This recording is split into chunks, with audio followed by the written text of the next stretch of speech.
fashion industry is the world's second largest carbon emitter in the world, only after oil. The birth of fast fashion in the late 1970s has revolutionized the fashion industry. Clothes are now produced in a fraction of the amount of time, reducing quality and increasing demand in garment factories around the world. The increase in production and a decrease in retail price has encouraged millions of people to buy more and more clothes than ever before. According to the EPA, Americans throw away approximately 80 pounds of used clothes per person per year. Hi, my name is Smayerhofer, and today I will be presenting my pilot project proposal, Cradle to Cradle Fashion, to the Sustainable Apparel Coalition. With a steady increase in clothing waste constantly entering the market, waste management has become a major problem in the past 20 to 25 years. The problem has been passed on for consumers to secondhand stores for far too long. It is time that the brands take responsibility for their clothing. I propose a system that allows consumers to give their clothes back to the label to be reused or recycled. Today's presentation will be broken up into 4 major talking points. First, I will start off with my journey and why I am so passionate about the fashion industry. Then I will talk about my vision for this project. I will then go into a SWOT analysis and go through the strengths, weaknesses, opportunities, and threats that face the project. Following that, I will pitch my proposal and then finally explain how it will be executed and my suggestions for the brands. My journey with the fashion industry started my freshman year of college. I realized early on in my college career that people around me were really into buying disposable clothes every weekend at Forever 21 or H&M at the mall, and then never really saw them on them again. And at the end of each semester, I noticed that the dumpsters at the end of our hallways would always be overflowing with these clothes. And that really bothered me. So my second semester of freshman year, I decided to organize a clothing drive. And it was actually a huge success, and it made me realize just how much I could do as a leader and make a difference in my community. And we were able to donate over a truckload full of clothes to our local St. Vincent de Paul. And that really just started my journey with the fashion industry. I was dumbfounded by the lack of complete environmental restrictions in manufacturing countries once I started looking into the restrictions that fast fashion companies have overseas. I felt passionate about making people aware of these social justice issues, but I felt lost about how I could do so or where to start. I saw a real need for environmental justice and awareness across the board. I knew that my peers had no idea just how much their clothes contributed to global carbon emissions and to slave labor around the world. However, access to fashion factories' data is purposely guarded and protected. So I decided to focus all my energy on the end-of-life about how I could reduce that environmental impact. I decided to start off this project working with local thrift stores to reduce their waste and waste management costs. This started off as a great idea, but during the dawn of COVID-19, I was unable to complete these research and data analysis because all the thrift stores closed. Due to COVID-19 and its consequences, I was forced to pivot into a different kind of project. Instead of reducing waste at thrift stores, I decided to try to make a bigger impact by reducing waste within the companies that produce waste.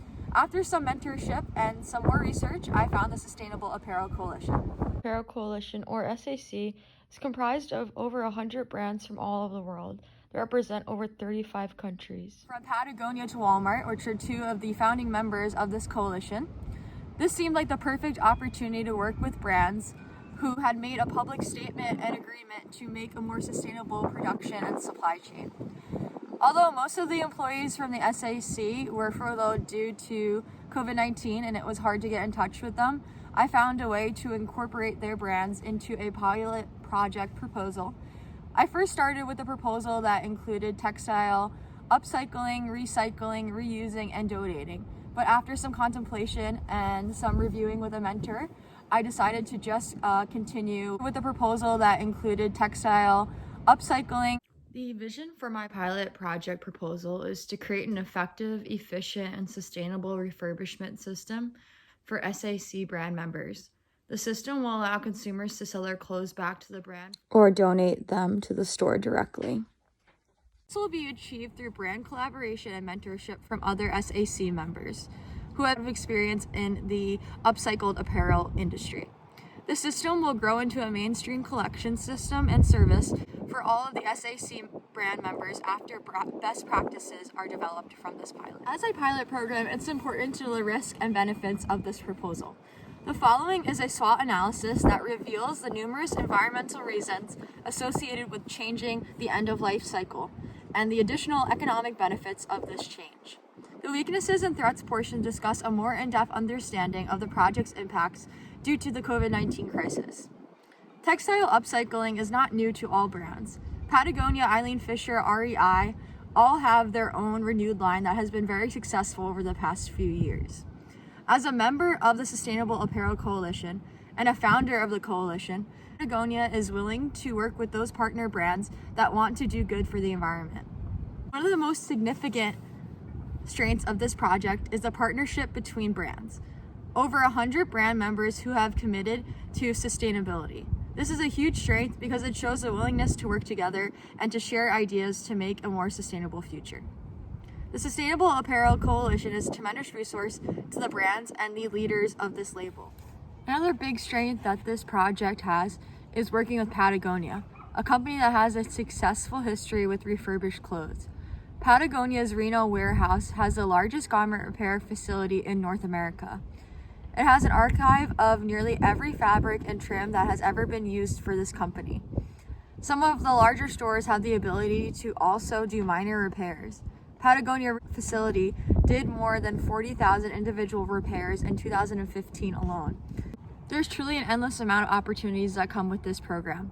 In the true fashion of sustainability, the opportunities are environmental, economic, and ethical. The most significant environmental opportunity is reducing textile waste. There are countless amounts of opportunities when it comes to textile upcycling. There is an opportunity to create a circular economy within these brands and brands working together in collaboration. The collaboration is also an opportunity for these brands to reach new customers and consumers. Circularity creates a more sustainable environment for the brand and consumers. To get a better understanding of the environmental opportunities that are presented by this program, it's important to know some of the facts that come along with the fast fashion industry. The World Bank estimates that this fashion sector is responsible for nearly 20% of all industrial water pollution annually. It releases 10% of the carbon emissions in our air. 1 kilogram of cloth generates 23 kilograms of greenhouse gases. Fashion industry also devours 1/4 the chemicals produced worldwide.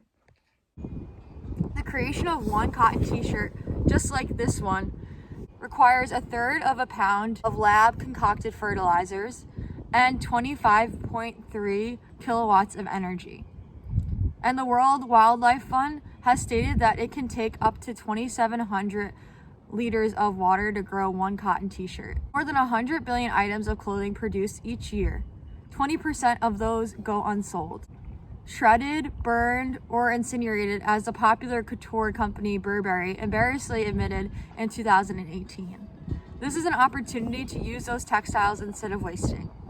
The McKinley and Company survey of 4 generations, and as you can see, Gen Z has a response rate of almost 35%, indicating a strong demand for sustainable clothes in this demographic. Millennials are close behind. This presents an opportunity to create new lifelong customers for these brands that are interested in sustainable clothing. While there is a plethora of opportunities, there is always threats to come to the success of this program. Pandemic, because it has presented such a major threat to companies around the world. The pandemic has caused major delays in production and shipments worldwide. Global shutdown has affected almost all phases of the fashion model, pushing meetings and important discussions about sustainability to the back burner. Basically, COVID-19 may pose the biggest threat to this project. Now that we've gone over the strengths, weaknesses, opportunities, and threats that face Cradle to Cradle fashion, I'll now read to you the one-page proposal that I will present to the Sustainable Apparel Coalition. This memo is for the Sustainable Apparel Coalition and its brand members. As a sustainability coalition, it is imperative that all steps of the system are as efficient and responsible as possible. The Sustainable Apparel Coalition has created tools for its brand members to use to become more sustainable, but there is a lack of concern for how these clothes are discarded. Therefore, as a leading partnership of apparel brands committed to sustainability, I propose a clothing refurbishment program. Cradle to Cradle Fashion will be a 6-month pilot program in San Francisco for 5 SAC members. Each brand will collect clothes at their flagship shop and send them to a refurbishment site. Consumers who decide to be a part of this pilot can decide to either donate or sell back their garments based on quality and age. To ensure the safety of consumers and workers, the clothes will be sanitized before they leave the shop. Workers in the factory will comply with CDC guidelines and follow social distancing while working. Unlike Worn Wear or Renew, this will be a collaborative, regenerated line of clothing. The clothes manufactured during this time will be sold as one regenerated line of sustainable clothes between the 5 brands based on the donation weight from each store. Brands will be given a thorough survey at the end of each program to help make the program as efficient as possible. Each brand will be asked to rate the program out of 100% based on cleanliness, organization, communication, convenience, feasibility, profit, and overall experience. These scores will determine the success of the project. If any brand comes back with a lower than 70% success rate, the project is considered a failure. A successful pilot will include scores of 70 and above. Patagonia has their own line of refurbished clothes called Worn Wear. This program is extremely detailed and tells consumers exactly how they can recycle or sell back their clothes to Patagonia. As described on their website, it is a set of tools to help their consumers partner with Patagonia to take mutual responsibility to extend the life of their products. Patagonia makes the customer's purchase, and the program provides significant resources for responsible care, repair, reuse, and resale. How do consumers trade in their clothing? It's quite simple. Worn Wear accepts all Patagonia products. Worn Wear accepts all Patagonia products for recycle. Encourage them to find a new home for any garments or items that are still usable. Any Patagonia product that has reached the end of it, find a new home for any garments or items that are still usable. Any Patagonia product that has reached the end of its useful life may be sent back to us and be recycled or repurposed. Cradle to Cradle Fashion aims to model the Worn Wear policies and overall model to create a successful refurbished clothing line. The company asks the consumers to wash their clothes before either mailing them in or dropping them off at a retail location. This is a great platform that we can follow and learn for different refurbishment sites across North America. That will be a great learning platform for the 5 brands chosen for this pilot program. Eileen Fisher also has a refurbished line called Renew, which has taken back over 1 million items to date. The program became so popular online that the brand is putting Renew shops in some of their boutiques. This is a high investment and high return option for any brand, and this model ensures total circularity and responsibility for all items. Here I have a work breakdown structure of how the system will work for the brands chosen for this pilot project. It goes into detail of how every step will be taken and the success of this program. Over the past 2 years, I've done extensive research on the fast fashion industry and its environmental, social, and economic impact. In my opinion, and from my research over the past 2 years, I believe that the best 5 brands that are part of SAC for this proposal are Abercrombie & Fitch, American Eagle, Aritzia, Mango, and Primark. These 5 brands are around the same price range and quality. They also target the same demographic, and their general aesthetic is about the same. More importantly, they are all considered fast fashion, so their impact will be a good judge of the medium of SAC's brand members. In conclusion, Cradle to Cradle Fashion presents an opportunity for a few brands to invest in the benefit of a circular economy. This is a pilot program that can be beneficial to all SAC brand members at some point in time. Numerous strengths, weaknesses, opportunities, and threats to investing in a program like Cradle to Cradle Fashion. But the opportunities far outweigh the risks. This program can be looked at as a long-term investment in loyal customers and a more sustainable label. And overall, it is a great move for the SAC members. Thank you so much for your time, and please message me with any questions that you may have.